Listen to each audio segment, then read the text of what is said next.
Hello, everyone, and welcome to HLNY Connections podcast series. Thanks for joining us. So to start off with some quick introductions, Healthcare Leaders of New York is the New York chapter of American College of Healthcare Executives, or ACAG. HLNY represents over 1,900 professionals in the New York Metropolitan Area, providing access to networking, education, and career development opportunities. The mission of HLNY is to advance healthcare leadership and management excellence through professional enrichment and continuing education of our members. I'm Jennifer DePaula, and I'll be your host today. We are thrilled today to have Sanjeev Argawal, President and Chief Marketing Officer of LeanTaas, join our podcast. LeanTaas develops software that increases patient access to medical care by optimizing how health systems use expensive, constrained resources. The company's iQueue platform applies advanced data science to historical EHR data to improve capacity management and operational efficiency without adding staff, hours, or capital investment.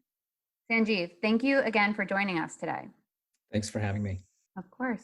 So we're all aware that COVID-19 is a pressing focus, not only within healthcare, but globally as we address this pandemic. We'd love to hear more about LeanTaas's efforts on this front.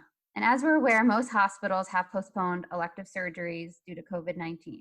As a major source of revenue and a top priority for institutions post-pandemic, how has LeanTaas been assisting hospitals and health systems with addressing backlog? Yeah, that's probably the biggest issue facing hospitals today. In fact, we did a survey of our customers and about 450 health systems across the country, and 83% of hospitals have been doing less than 25% of their pre-COVID elective volume. So like you said, Jen, it's a huge loss in revenue, massive loss of patient access. It's a big problem for surgeons and clinics.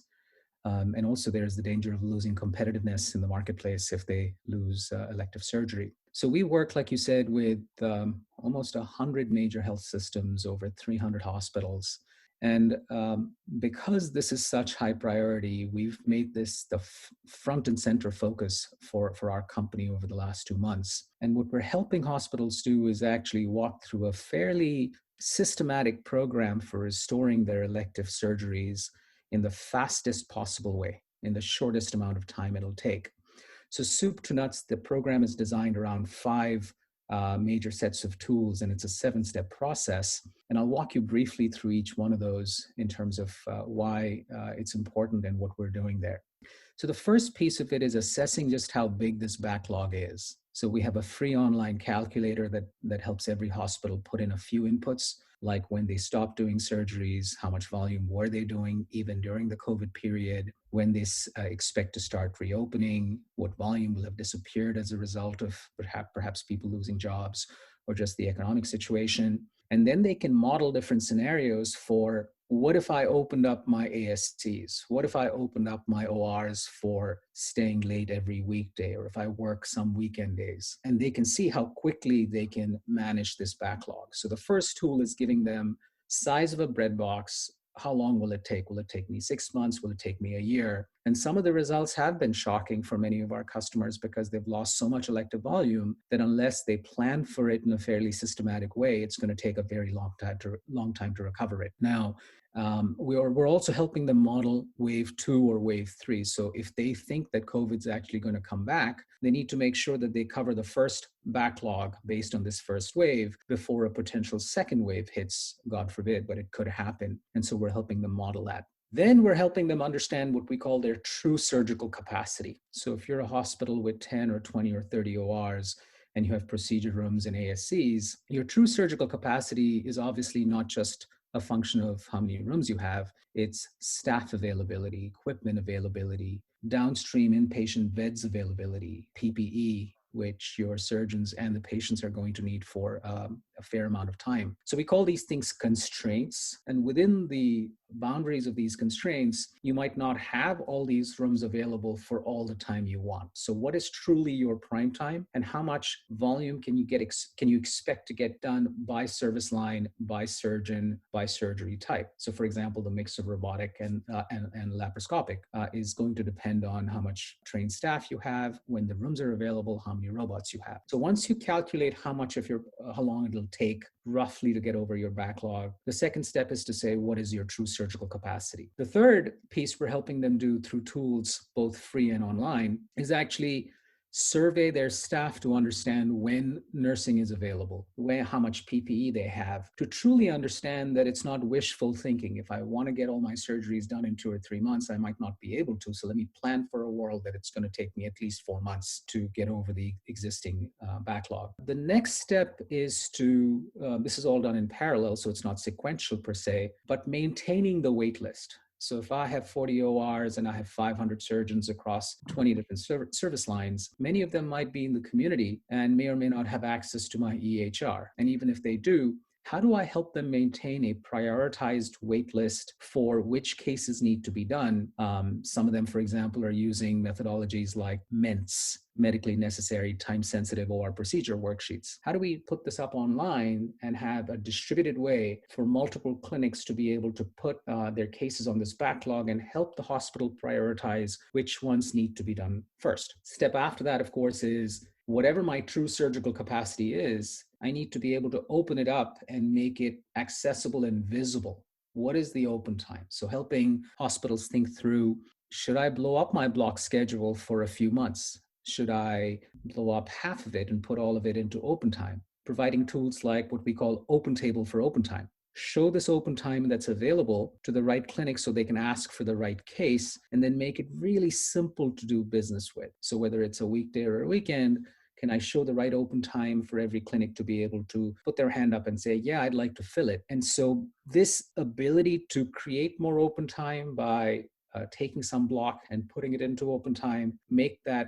universally accessible, make it really simple to request time, make it really simple to approve time, to enter the wait lists, are all the real practical nitty gritty of the nuts and bolts about how we're helping people book time. And then finally, to be able to course correct by looking at the results. So are we actually getting the backlog we thought back into the surgical cases? Are they coming back to our hospital or are they going away? And so it's kind of a continuous learning loop, because at this point, going back to that calculator I talked about earlier to see what's our remaining backlog and doing it again and again and again. So multiple health systems have now prioritized going through this fairly structured process.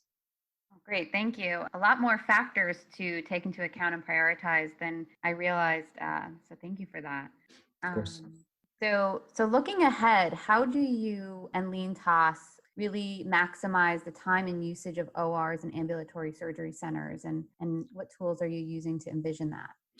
Yeah, like you said, there are many constraints and a lot of thinking that needs to go into matching supply and demand, right? So if you think about the supply of OR time, the supply of ASC time, procedure room time, cath lab time, the room availability is, of course, one big part of it. But then the right surgeon and the right staff being available, the right equipment like the robot or the IMRI or the scope being available, the right teams being available, because nurses have had a rough time over the last few weeks and still continue to. Then there is this other big issue on the table of triage, not just prioritizing which cases, but you might want to have COVID dirty versus COVID clean rooms. So you might say, I'm going to do all my COVID dirty, meaning patients with COVID, in my ASC. I'm just making that up as an example. So really helping think through the overall problem, starting with how much physical space do I have? What are all these different boundary conditions of staffing, PPE, COVID dirty versus COVID clean? When a patient comes in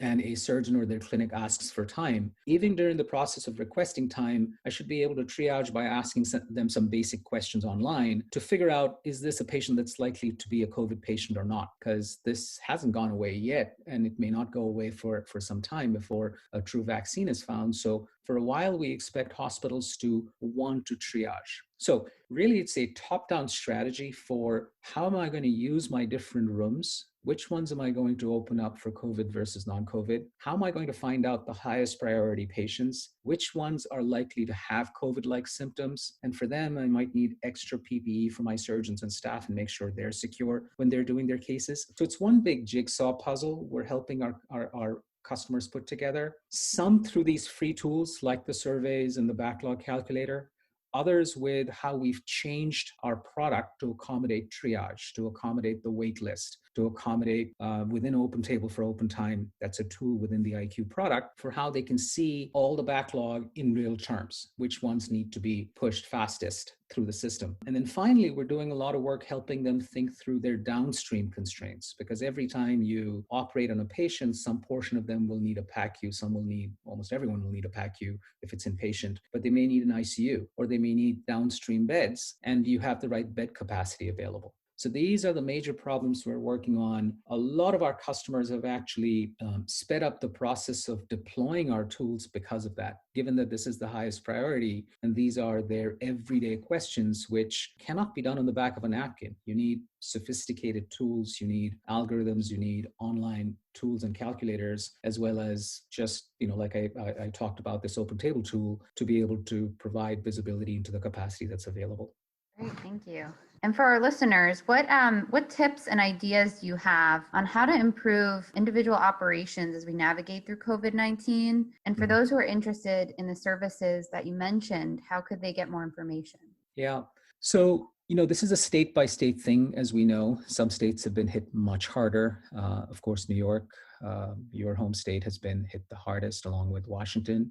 But as we come back into this recovery period, one big message that I'd have for anybody listening to this is don't wait to fix the roof while it's not raining. And I say that because this period where our OR utilization is low, our beds utilization is low, is really the best time to plan, because when the flood comes, and hopefully it will come, because we need to get all these patients in and get these surgeries done, both from a patient care and a revenue perspective, we might find that it's really hard to take the backlog in if we're still doing things the old way, if we're still allowing clinics to only call and email and text, or scheduling to look for open time, if we're hoping that somehow we will fit the backlog by rules of thumb or the manual processes we use in the past. I'd urge you to think harder. I think there are hospitals that are having to do 25 to 30% more cases each week. And if without careful planning and without careful planning of staff, of inventory, of supplies, all of this will become really hard. So one of my big lessons learned from having worked with many institutions is now is actually the best time to plan and this is not a matter of working with iQuue or not. It's a matter of however you choose to do this. It will take a lot of serious planning around many, many of these constraints. If you do want to get in touch with us and you do want to see some of these tools, whether they're free or the ones built into the product, please email us at restore@leantaas.com. So that's just the word restore, RESTORE, at LeanTaas, and the company is spelled LEANTAAS.com. And we'd be happy to send you links, show you a demo, whatever's helpful for you through the process. Great. Thanks again, Sanjeev, for all of your time and insight today. We all have a unique approach in doing our part during this interesting time. And so thanks to you and all your colleagues at LeanTaas for helping those institutions address backlog and maximize time and usage of their ORs and ambulatory surgery centers. It was a pleasure having you. On behalf of HLNY, we're looking forward to sharing future podcasts and webinars. Please subscribe to our LinkedIn page and YouTube channel. Thanks so much.